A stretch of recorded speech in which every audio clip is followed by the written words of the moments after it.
अस्सलाम वालेकुम dear students. आज हम बात करने जा रहे हैं ज़ूलॉजी के टॉपिक फाइलम काइनोरैंका के बारे में। इससे पहले हमने एक फाइलम पढ़ा था जो कि था फाइलम रोटीफेरा के बारे में हमने पढ़ा था इससे पहले, और आज हम डिस्कस करने जा रहे हैं फाइलम काइनोरैंका को। तो इससे पहले अगर आप चैनल पे न्यू हैं तो प्लीज़ चैनल को सब्सक्राइब कर लें। वीडियो अच्छी लगे तो वीडियो को लाइक करना और शेयर करना ना भूलिएगा। तो फाइलम काइनोरैंका के बारे में हम क्या क्या देखने जा रहे हैं, सबसे पहले हम पॉइंट डिस्कस कर लेते हैं जो हमने आज देखने हैं। इसकी करैक्टरिस्टिक्स के बारे में पढ़ेंगे, इसका स्ट्रक्चर के बारे में पढ़ेंगे, इसके एक्सटर्नल और इंटरनल फीचर्स के बारे में पढ़ेंगे, और ये फीडिंग और डाइजेशन किस तरह से करता है इसके बारे में पढ़ेंगे, और इसके अलावा इसकी रिप्रोडक्शन देखेंगे। तो वीडियो को ध्यान से देखिएगा, और कोई सब चीज़ समझ ना आए तो आप कमेंट बॉक्स में पूछ सकते हैं। सबसे पहले हम देख लेते हैं कि इसका नाम काइनोरैंका क्यों रखा गया है, क्या रीज़न है इसकी वजह से इसको काइनोरैंका कहा जाता है। तो कैनन का मीन्स होता है मोशन, मतलब ये मूवमेंट करते हैं किसके ज़रिए, स्नाउट के ज़रिए। स्नाउट मतलब होता है मुंह का उभरा हुआ हिस्सा, बिल्कुल इस तरह से, इसको हम स्नाउट बोलते हैं। मतलब इनकी मूवमेंट होती है मुंह के बल, इस तरह से ये मूवमेंट करते हैं, जिसकी वजह से इनकी इस स्पेशल मूवमेंट की वजह से इनका नाम लिखा गया है काइनोरैंका।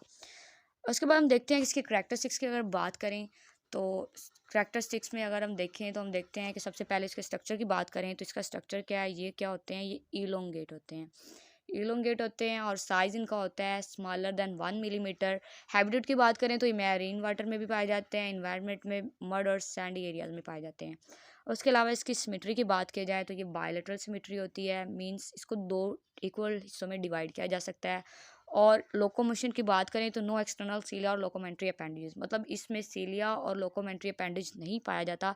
हमने अभी थोड़ी देर पहले बात की थी कि किसकी मदद से मूवमेंट करते हैं, अपने स्नाउट की मदद से। तो बोरो विद देयर स्नाउट, मतलब ये अपने स्नाउट की मदद से रेंग के चलते हैं। तो इसमें सीलिया और कोई भी लोकोमेंट्री अपेंडेज नहीं पाए जाते। स्पीशीज़ की बात करें तो इसकी 150 स्पीशीज़ हैं, और इसको मड ड्रैगन भी कहा जाता है। मड ड्रैगन किस लिए कहा जाता है, ड्रैगन को मतलब इसकी जो शक्ल होती है वो ड्रैगन की तरह होती है। मड ड्रैगन इसलिए कहा जाता है क्योंकि ये मड के अंदर, मिट्टी के अंदर और सैंड के अंदर रहता है। उसके अलावा इसकी जो बॉडी है ये सेगमेंटेड होती है, मतलब ये डिफरेंट सेगमेंट्स में इस तरह से डिवाइड होती है। बॉडी इसकी डिफरेंट डिफरेंट सेगमेंट्स बने होते हैं, इस वजह से हम किस कहते हैं, ये सेगमेंटेड बॉडी है। उसके अलावा ये जो होते हैं ये सुडोसिलिमेट होते हैं। सुडोसिलिमेट का मतलब है कि इसमें बॉडी कैविटी मौजूद तो होती है लेकिन वो ट्रू नहीं होती, वो फॉल्स बॉडी कैविटी होती है।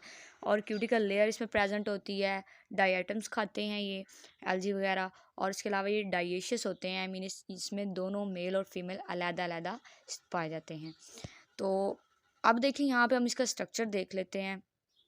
अगर हम इसके स्ट्रक्चर की बात करें तो हमारे पास इसका स्ट्रक्चर 3 हिस्सों में डिवाइड है।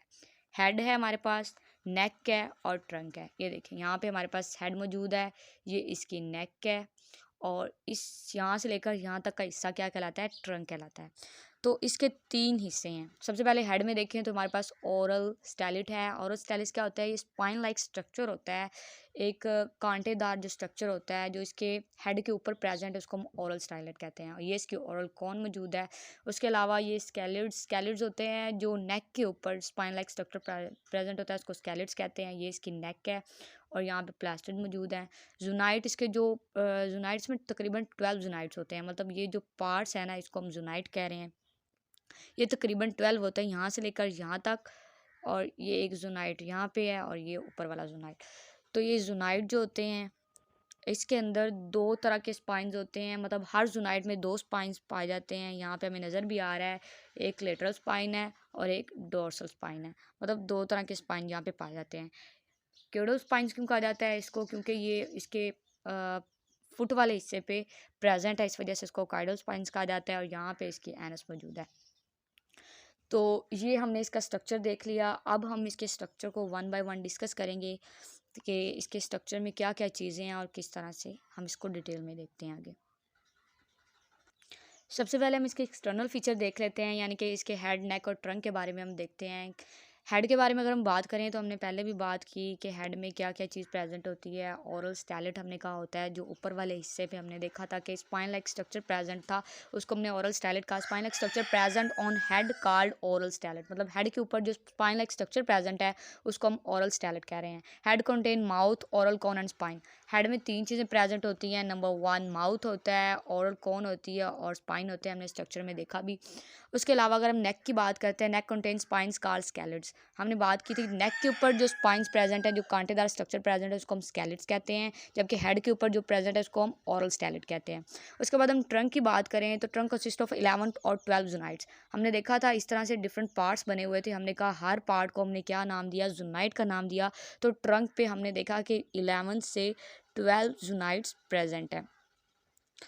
उसके बाद लेटरल एंड डोर्सल स्पाइंस हमने देखा each trunk consist of pair of spines known as lateral and dorsal spines. मतलब हर जो जूनाइट है उसके ऊपर हमने देखा था दो दो स्पाइंस प्रेजेंट होते हैं। ये यहाँ पे हम डायग्राम में देख भी लेते हैं कि हर जो है हमारे पास यहाँ पे इसके ऊपर दो स्पाइंस प्रेजेंट है, एक स्पाइन ये रहा और एक डोर्सल स्पाइंस। तो ये दो स्पाइंस जो हैं हर जूनाइट के ऊपर प्रेजेंट है। उसके बाद हम बात करते हैं इसके इंटरनल जो है स्ट्रक्चर के बारे में।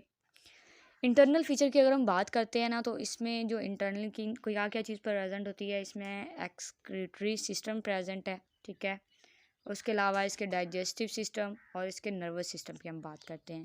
यहाँ पे नीचे एक डायग्राम बनी हुई है, ये देखिए यहाँ पे इसका माउथ प्रेजेंट है और ये इसका ऑरल स्टेलेट है। इसके ज़रिए क्या करता है कि इसको ये बाहर की तरफ मूव करता है और जो भी खाना वगैरह इसने खाना होता है इसके ज़रिए ये मुंह के अंदर लेके जाता है।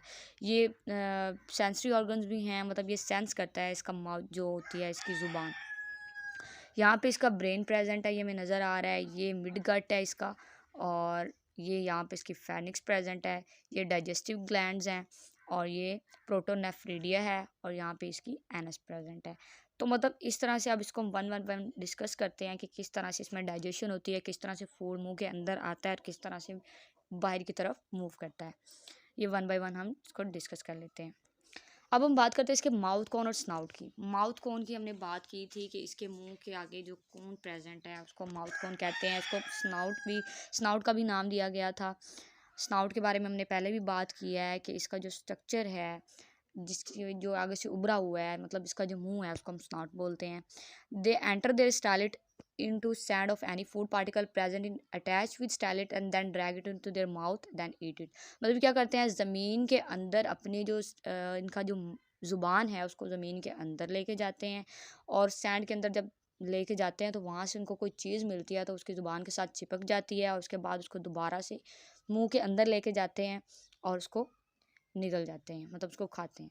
उसके बाद अगर हम डाइजेशन की बात करें तो their gut is divided into two parts. इसका जो गट है इसको दो हिस्सों में डिवाइड किया गया, हमने डायग्राम में देखा भी। One is fore gut and second is mid gut. Fore gut की अगर बात करें तो फोर गट में हमारे पास स्नाउट, बक्कल कैविटी और फेनिक्स, ये तीन चीज़ें मौजूद होती हैं। उसके बाद हम आगे मिड गट के बारे में देखते हैं। मिड गट में देखें तो इसमें डाइजेशन होती है, ठीक है, डाइजेशन होगी, उसके अलावा एब्जॉर्प्शन होगी, और इसका डाइजेस्टिव ग्लैंड्स प्रेजेंट हैं मिड गट में। दे सेक्रेट एंजाइम्स क्या करते हैं कि जो डाइजेस्टिव ग्लैंड्स हैं, जब खाना मिड गट में आ जाता है, फूड आ जाता है, तो वहाँ पे डाइजेस्टिव एंजाइम्स प्रेजेंट होते हैं। वो क्या करते हैं कि उस फूड को डाइजेस्ट करते हैं, और अनडाइजेस्टेड जो मटेरियल होता है वो एनस के ज़रिए बॉडी के से बाहर की तरफ मूव कर जाता है और बॉडी से रिमूव हो जाता है। तो इसकी डाइजेशन बहुत ही आसान है। सबसे पहले वो स्नाउट के ज़रिए, ज़ुबान के ज़रिए उसको ज़ुबान को ज़मीन के अंदर लेके जाते हैं, और वहाँ से क्या करते हैं, वहाँ से इनको जो फूड पार्टिकल्स मिलते हैं वो उसकी ज़ुबान के साथ अटैच होते हैं, उसको अंदर की तरफ लेके जाते हैं। वो फेनिक्स से होता हुआ फोर गट में आ जाता है। फोर गट में बक्कल कैविटी, फेनिक्स और ऐसे फिगर्स होते हैं जो खुराक को चबाने के लिए आगे मिड गट में आता है, तो उसकी डाइजेशन होती है। डाइजेशन के साथ साथ उसकी एब्जॉर्प्शन होती है, किसके ज़रिए, एंजाइम्स के ज़रिए। जो डाइजेस्टिव ग्लैंड्स होते हैं वो एंजाइम्स को सेक्रेट करते हैं, उससे क्या होता है, उसका फूड जो होता है डाइजेस्ट हो जाता है, और बाकी जो अनडाइजेस्टेड मटेरियल जो रह जाता है वो एनस उसके ज़रिए बॉडी से बाहर की तरफ रिमूव हो जाता है, बॉडी से निकाल दिया जाता है। डाइजेस्टिव सिस्टम के बाद हम बात करते हैं इसके नर्वस सिस्टम की। तो अगर हम इसमें नर्वस सिस्टम की बात करें तो हमने पहले भी पढ़ा है पीछे कि head region have brain. Head region में क्या था, ब्रेन था। Circular ring of neuron and ganglia which control body nerve run and ganglia control all body movement. इसमें गैंग्लिया प्रेजेंट होता है जो क्या करता है कि इसकी तमाम बॉडी की मूवमेंट को कंट्रोल करता है। इसमें लाइट सेंसिटिव रिसेप्टर्स भी प्रेजेंट होते हैं, जो क्या करते हैं, लाइट को डिटेक्ट करते हैं। उसके बाद है एक्सक्रीशन की, अगर हम बात करें तो इसमें एक्सक्रीशन किस तरह से होती है, कंसिस्ट ऑफ प्रोटोनेफ्रीडियम। इसके एक्सक्रीशन प्रोटोनेफ्रीडियम प्रेजेंट होता है, ठीक है। Collect waste material in pseudocoelom. Pseudocoelom में क्या होता है कि जो वेस्ट मटेरियल होता है वहाँ कलेक्ट हो जाता है और ये बॉडी से बाहर की तरफ एनएस के थ्रू मूव कर जाता है। उसके बाद हम बात करते हैं इसकी रिप्रोडक्शन की। इसमें रिप्रोडक्शन किस तरह से होती है। रिप्रोडक्शन की बात करें तो ये डाइएशियस है। डाइएशियस का मतलब क्या है कि इसमें मेल और फीमेल दोनों प्रेजेंट हैं और अलग अलग प्रेजेंट हैं। तो male female separate, morphologically same, क्या है वैसे सेपरेट है लेकिन मॉर्फोलॉजिकली तकरीबन एक दूसरे से मिलते जुलते हैं। Genital organ present in pair form, तो ये पेयर की फॉर्म में प्रेजेंट हैं।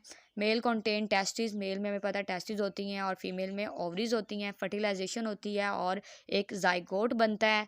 उसके बाद लार्वा जो है उसकी फॉर्मेशन होती है और मल्टीपल मोल्टिंग अक्कर होती है और ये अडल्ट बनता है। मतलब पहले उसका स्ट्रक्चर अडल्ट की तरह नहीं होता, बाद में वो अपने आप को बहुत दफ़ा चेंज करता है, मोल्टिंग होती है और उसके बाद क्या होता है, एक अडल्ट जो है स्ट्रक्चर, वो एक अडल्ट जो है काइनोराइन का हमारे पास बन जाता है। तो इसको हम डायग्राम के थ्रू देख लेते हैं कि किस तरह से ये प्रोसेस होता है। ये आप लोगों को समझाने के लिए मैंने एक छोटी सी डायग्राम बनाई है। ये हम देखें, हमारे पास ये फीमेल स्ट्रक्चर है, ठीक है। अगर हम बात करते हैं, यहाँ पे हमारे पास फीमेल स्ट्रक्चर है और यहाँ पे हमारे पास मेल स्ट्रक्चर है। तो यहाँ पे देखें क्या होगा, यहाँ से हमें पता है ओवरीज हैं, तो यहाँ से एग बनेगा और यहाँ से स्पर्म। अब एग और स्पर्म मिलेंगे तो हमारे पास यहाँ पे जाइगोट बन जाएगा। जब जाइगोट बनेगा तो जाइगोट बाद में लार्वा में कन्वर्ट होगा। यहाँ पे देखें ये बिल्कुल इससे मिलता जुलता नहीं है, मतलब अभी ये लार्वा में कन्वर्ट हुआ है, बाद में ये मोल्टिंग अकर होगी, मतलब बार बार ये अपने आप को चेंज करेगा और उसके बाद ये अडल्ट बन जाएगा यहाँ पे। तो रिप्रोडक्शन बहुत ही आसान है। सबसे पहले क्या होता है हमारे पास कि यहाँ पे हमारे पास हमने कहा ये डाइशियस है, मीन मेल और फीमेल अलग अलग प्रेजेंट है। तो फीमेल क्या है, ओवरीज होती हैं, एग बनेगा, यहाँ पे स्पर्म बनेगा, तो क्या टेस्टिस में स्पर्म बनेगा और स्पर्म बनने के बाद यहाँ पे फर्टिलाइजेशन होगी तो जाइगोट हमारे पास बनेगा। उसके बाद जाइगोट लार्वा में कन्वर्ट होगा और जैसे ही लार्वा में कन्वर्ट होगा उसके बाद डिफरेंट ये स्ट्रक्चर चेंज करता रहेगा, मोल्टिंग अक्कर होगी और हमारे पास यहाँ पे अडल्ट काइनोराइन का बन जाएगा। आई होप आप लोगों को इस लेक्चर की समझ आ गई होगी। तो प्लीज़ चैनल को सब्सक्राइब करना ना भूलिएगा।